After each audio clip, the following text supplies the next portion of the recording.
Engineering college में पढ़ते हुए आईएएस की तैयारी कैसे करें। यदि आप इंजीनियरिंग का हिस्सा हैं तो semester, class test, assignment, project में आपका अधिकतर समय चला जाता होगा।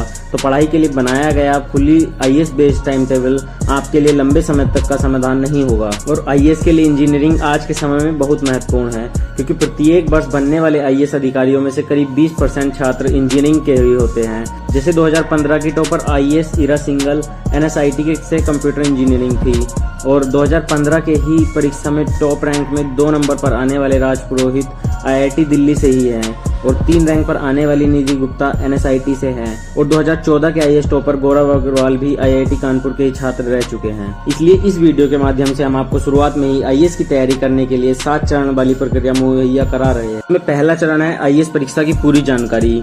जब आप सागर की गहराई जानते हैं तो पानी को बांटना समझदारी है।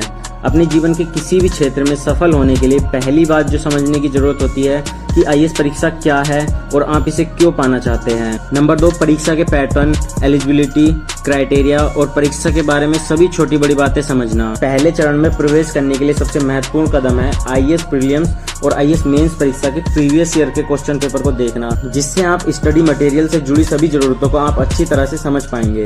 Point number 3, target for fundamental. Exam की बेसिक स्ट्रक्चर जानने के बाद सबसे पहले बेस को लक्ष्य करें। जैसा कि सिविल इंजीनियरिंग में बिल्डिंग डिजाइन के दौरान स्ट्रॉन्ग फाउंडेशन बनाना सबसे महत्वपूर्ण हिस्सा है, तो इसीलिए आईएएस बेस के लिए एनसीईआरटी की किताबों से तैयारी शुरू करने की सलाह दी जाती है। और तैयारी के दौरान कुशल और सटीक नोट्स बनाना भी एक आर्ट है। प्रैक्टिस के दौरान नोट्स बनाना भी आवश्यक है, या आप कुछ टॉपर के ब्लॉग से उनके सैंपल नोट्स भी ले सकते हैं और उसके बेस पे अपने नोट्स तैयार कर सकते हैं। पॉइंट नंबर 4, अखबारों से शुरू करना। आईएएस की तैयारी के लिए अखबार पढ़ना कितना जरूरी है इसे बताना जरूरी नहीं। बतौर इंजीनियर सिर्फ एनसीईआरटी की किताबों और अखबारों को पढ़ना और राजनीतिक एवं आर्थिक मुद्दों को वर्तमान घटनाओं से जोड़कर गहराई को समझाना बहुत मुश्किल है।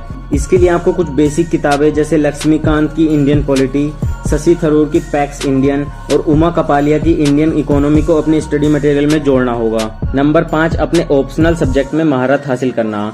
ऑप्शनल सब्जेक्ट को चुनना एक ऐसा है जैसे कि आप अपने दोस्त का चुनाव कर रहे हो।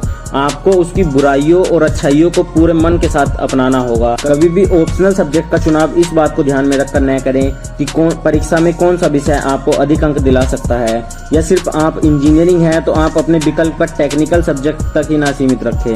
आप उस विषय को चुनें जिसे पढ़ना आपको अच्छा लगता है। अपने वैकल्पिक विषय पर जितनी अच्छी पकड़ बना सकते हैं बना लें, क्योंकि जब आप असली दौड़ में शामिल होंगे तब यह आपके लिए ट्रम्प कार्ड की तरह काम करेगा। Number 6, start answer writing. सबसे पहले प्रीवियस ईयर के क्वेश्चन सॉल्व करें और शब्द सीमा के अंदर आंसर लिखने की कोशिश करें। यह आपको सही मुद्दे की बात लिखने में मदद करेगा।